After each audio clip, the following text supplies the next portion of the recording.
वातायन हिंदी के आज की कक्षा में आपका स्वागत है। आज हम सभी लोग मैथिलीशरण गुप्त हमारे राष्ट्र कवि, जो भारतीय संस्कृत के अनन्य पुजारी और साकेत महाकाव्य के रचनाकार हैं। आपके द्वारा लिखा गया ये काव्य हिंदी साहित्य की अमूल्य निधि है। इसमें उद्धृत 8वें सर्ग से हमारी पाठ्य पुस्तक हिंदी में संकलित कैकेयी का अनुताप शीर्षक काव्यांश अवतरित है। इस काव्यांश को बच्चों हम लोग बड़ी गहराई के साथ अध्ययन करेंगे। इसमें अनुताप, पीछे ताप ताप पश्चाताप, अनुताप पश्चाताप हो गया। कैकेयी जहां एक और पश्चाताप की ज्वाला में जल रही है, तो मैथिलीशरण गुप्त जी ने उसको वाणी दिया। वहीं दूसरी ओर भरत के हृदय की पवित्रता को भी उजागर किया है। संसार में पश्चाताप से हृदय निर्मल हो जाता है। भगवान राम लक्ष्मण सीता के साथ वन तो चले गए, लेकिन भरत के द्वारा उन्हें वापस लाने का भरसक प्रयास किया गया, लेकिन वह आग्रह भगवान राम ने नहीं माना और निश्चित रूप से कैकेयी पश्चाताप की अग्नि में जल करके उसका चरित्र और भी निखर उठा है। आइए पंक्तियों के माध्यम से देखते हैं कैकेयी का अनुताप।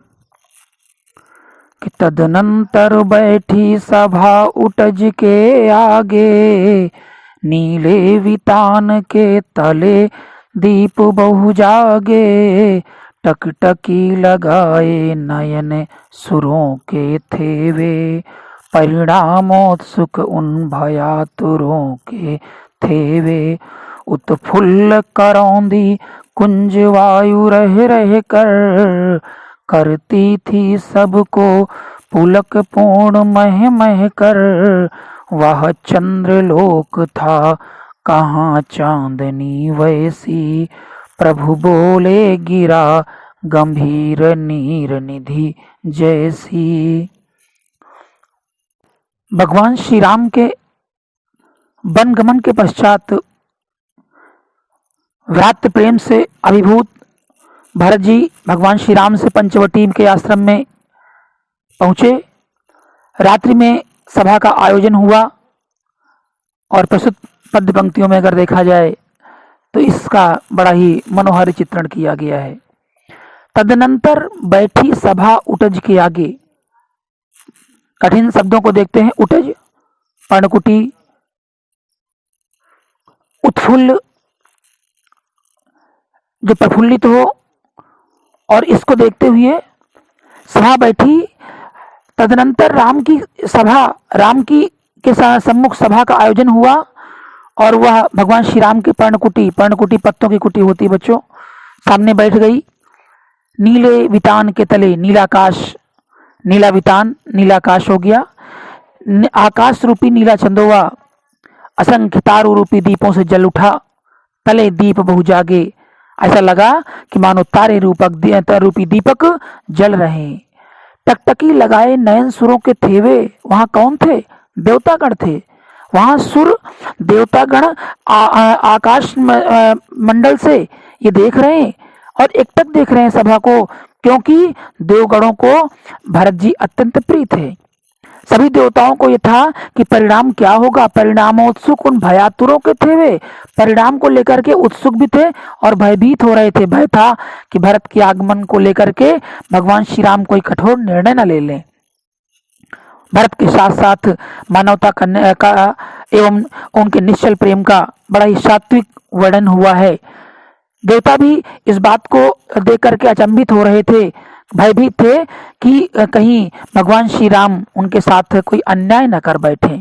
उत्फुल्ल करौंदी कुंज वायु रह रह कर, करती थी सबको पुलक पूर्ण मह मह कर, वह चंद्रलोक था कहाँ चांदनी वैसी, प्रभु बोले गिरा गंभीर नीर निधि जैसी। उस वहां पर पास में स्थित करौंदे के बगीचे और उसके पुष्प मन को उस सभा को और आनंद से युक्त बना रहे थे। करौंदी कुंज से आती हुई शीतल मंद सुगंधित वायु वहां सभी लोगों को पुलकित कर रही थी, उन्हें आनंद से भर रही थी। पुलक पूर्ण मह मह कर उस महक में सब कुछ आनंदपूर्ण था। वह चंद्रलोक था, कहाँ चांदनी वैसी। चारों ओर स्वच्छ धवल चांदनी बिखरी हुई थी। ऐसा लगता था कि मानो ये चंद्रलोक का वातावरण सृजित हो गया है।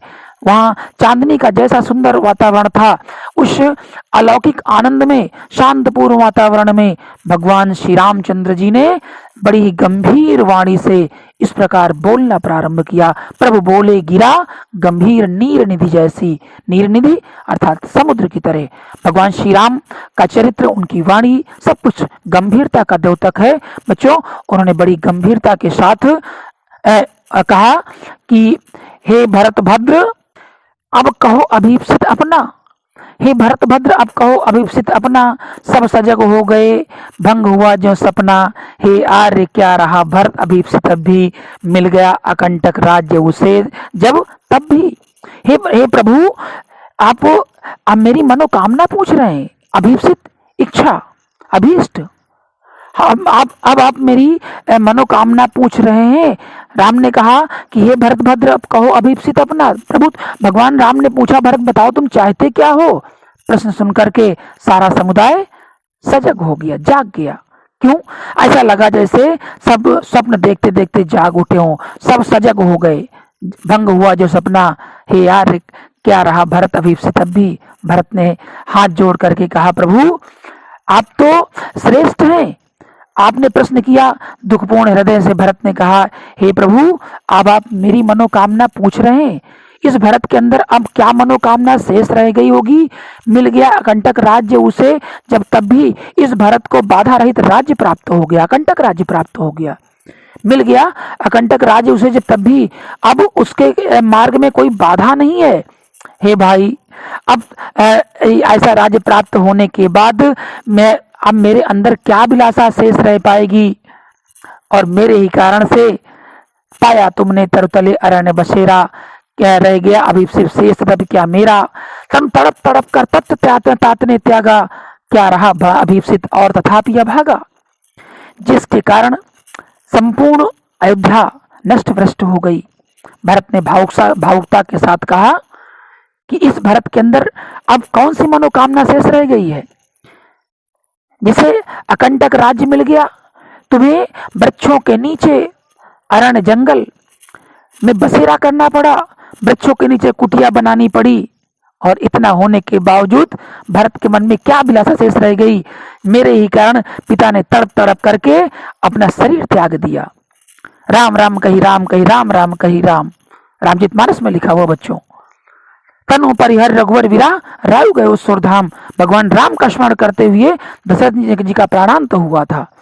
तनु तड़प तड़प कर वही बात यहाँ दिला रहे हैं कि मेरे ही कारण से मेरे पिता का मरण हो गया, और जिससे कारण मरने का कारण पुत्र हो जाए, तो उस पुत्र के लिए इससे बड़ी दुख की बात और क्या हो सकती है। क्या रहा अभीप्सित तथापि अभागा।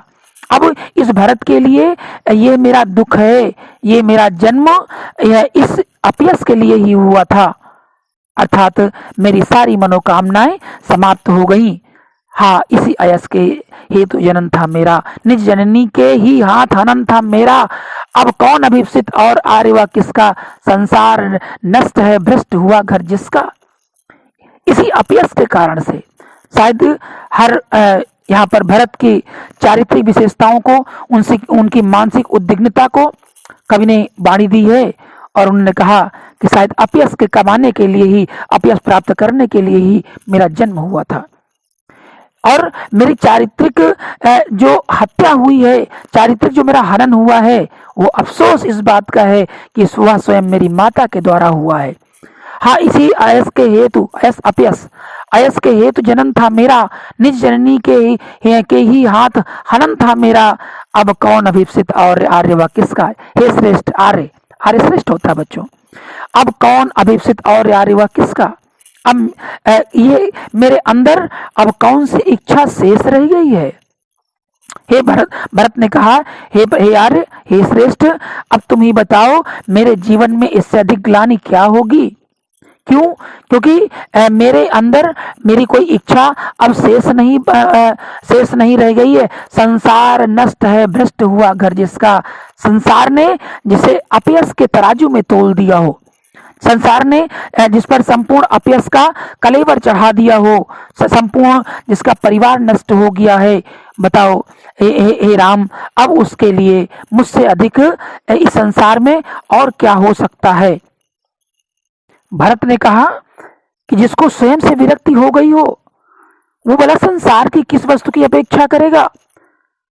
भरत भावुकुल हो गए और भगवान श्री राम से कहने लगे, मुझसे मैंने ही आज स्वयं मुख फेरा, हे यार बता दो तुम ही अभिप्सित मेरा।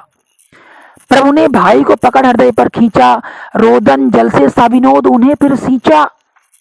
भगवान श्री राम के सम्मुख बोलते बोलते भरत जी कहने लगे, हे कि ये भरत, अब इस संसार को तो छोड़ो, स्वयं के जीवन से ग्लानि हो रही है। वह अपने आप को भी ऐसे अनुरक्ति उसकी समाप्त हो गई है। अब उसकी इच्छा और क्या बचेगी। भरत के इन प्रेमासक्त वचनों को सुनकर के भगवान श्री राम गदगद हो गए, क्योंकि भगवान श्री राम भरत को जानते हैं। अन्यत्र उन्होंने कहा भी है कि भय न होई भरत से भाई, भरत जैसा भाई न हुआ है न होगा। भगवान यहाँ पर भी प्रभु ने भाई को पकड़ हृदय पर खींचा।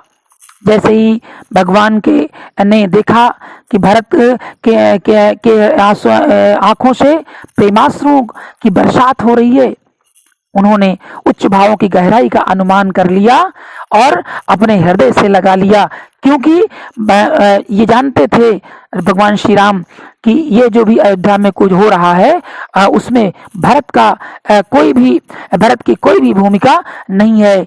और वो बड़ी सहजता के साथ कह उठे कि उसके आशय की थाह मिलेगी किसको, जनकर जननी ही जान न पाई जिसको। ये जब जन्मदात्री माता, बच्चों जननी जो जनन करती है इसलिए माँ को जननी कहा जाता है। जनन करने के ही कारण माँ को जननी कहा जाता है। भगवान श्री राम चूंकि मर्यादा पुरुषोत्तम है और वह भरत के हृदय की गहराइयों को महसूस करते हैं, उन्होंने कहा, हे भरत, तुम्हारा चरित्र जैसा उज्जवल है, तुम्हारा हृदय भी वैसा ही विशाल है, क्योंकि तुम्हारे उच्च भावों की गहराई को स्वयं जन्म देने वाली तुम्हारी माँ भी समझ नहीं पाई है, फिर उसके हृदय की था दूसरे लोग कैसे लगा सकते हैं। क्योंकि बच्चों सबसे अधिक बच्चे को उसकी माँ ही जान पाती है। भगवान श्री राम ने माना कि अगर तुम्हारी माँ नहीं समझ पाई तो ये संसार के लोग भरत तुम्हें क्या समझ पाएंगे। बच्चों काव्य सौंदर्य की दृष्टि से देखा जाए तो यहाँ पर भ्रातृ हृदय की गहराइयों को स्पष्ट करने का गुप्त जी ने बड़ा ही सजीव चित्रण किया है, बड़ी ही सरलता के साथ और भावात्मकता से युक्त इस प्रसंग की अभिव्यक्त दिया है। भगवान श्री राम ने प्रश्न करके भरत के हृदय को उद्वेलित कर दिया है और सारा आवेग बाहर आ गया। भाषा साहित्यिक खड़ी बोली है, शैली यहाँ पर चूंकि ये प्रबंध काव्य है तो यहाँ पर शैली प्रबंधात्मक हो जाएगी।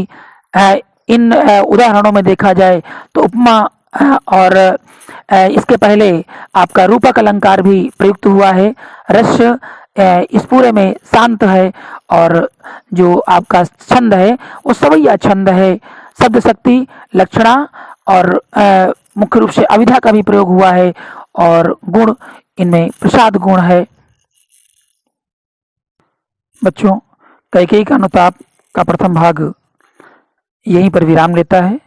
इसके पूर्व हम चाहेंगे कि आप लोग वातायन हिंदी के इस चैनल को सब्सक्राइब करें, शेयर करें और लाइक करें। धन्यवाद है।